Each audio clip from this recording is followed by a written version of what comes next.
இயக்குனர் வெற்றிமாறன் அவர்கள் பயோடேட்டா. வெற்றிமாறன் அவர்கள் தமிழ் திரைப்பட பிரபல முன்னணி இயக்குனர் ஆவார். இவர் தமிழ் திரையுலகில் திரைக்கதை எழுத்தாளராக பணியாற்றி அறிமுகமானவர். பின்னர் உதவி இயக்குனராக பிரபல தமிழ் இயக்குநர்களிடம் பணியாற்றி இயக்குனராக அறிமுகமாகி தமிழ் திரையுலகில் புகழ் பெற்றுள்ளார்.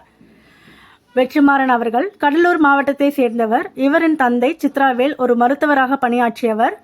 தாய் ஒரு எழுத்தாளராக பல நாவல் புத்தகங்களை எழுதியுள்ளார். இவர் பிறப்பிற்கு பின்னர் இவரின் குடும்பம் வேலூர் மாவட்டத்தில் உள்ள ராணிப்பேட்டை என்ற இடத்திற்கு இடம்பெயர்ந்து உள்ளனர். வெற்றிமாறன் அவர்கள் 1999ஆம் ஆண்டு சன் தொலைக்காட்சியில் ஒளிபரப்பான இயக்குனர் பாலு மகேந்திரா அவர்களின் இயக்கத்தில் உருவான காதல் நேரம் என்ற நிகழ்ச்சியில் ஒரு உதவி இயக்குனராக பணியாற்றியுள்ளார். இந்நிகழ்ச்சி சன் தொலைக்காட்சியில் 52 பாகங்களை கொண்டுள்ளது. இவர் இந்த நிகழ்ச்சிக்காக ஒரு நாளிற்கு 50 முதல் 60 கதைகளை படித்து ஒரு கதையாக தேர்ந்தெடுத்து திரைக்கதை பற்றி சில நுணுக்கங்களை கற்றிருந்தார். இவர் தமிழ் திரையுலகில் ஒரு உதவி இயக்குனராக காதல் வைரஸ் படத்தினை இயக்கிய இயக்குனர் கதிர் அவர்களிடம் உதவி இயக்குனராக தமிழ் திரையுலகில் அறிமுகமானவர். பின்னர் இயக்குனர் மகேந்திரா அவர்களின் ஜூலி கணபதி மற்றும் அது ஒரு கனாகாலம் படங்களில் உதவி இயக்குனராக பணியாற்றியுள்ளார். அது ஒரு கனாகாலம் படத்திற்கு பின்னர் வெற்றிமாறன் அவர்கள் நடிகர் தனுஷ் அவர்களை நடிப்பதற்காக ஒரு திரைக்கதை உருவாக்கியுள்ளார். அந்த கதைக்கு தேசிய நெடுஞ்சாலை 47 என்ற தலைப்பினை வைத்துள்ளார்.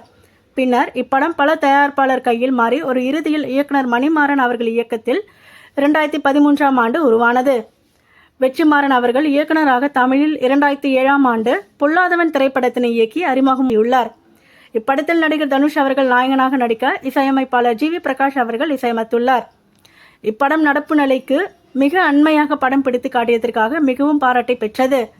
இவரது இரண்டாவது திரைப்படமான ஆடுகளம் 2011ஆம் ஆண்டுக்கான தேசிய திரைப்பட விருதுகளில் சிறந்த இயக்குனர் மற்றும் சிறந்த திரைக்கதை ஆசிரியர் விருதுகளை பெற்று தந்துள்ளது.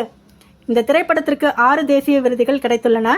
இவர் இயக்குனராக ஆடுகளம், விசாரணை, வடசென்னை போன்ற பல வெற்றி படங்களை இயங்கி தமிழ் திரையுலகில் ஒரு முன்னணி முக்கிய இயக்குனராக புகழ் பெற்றுள்ளார்.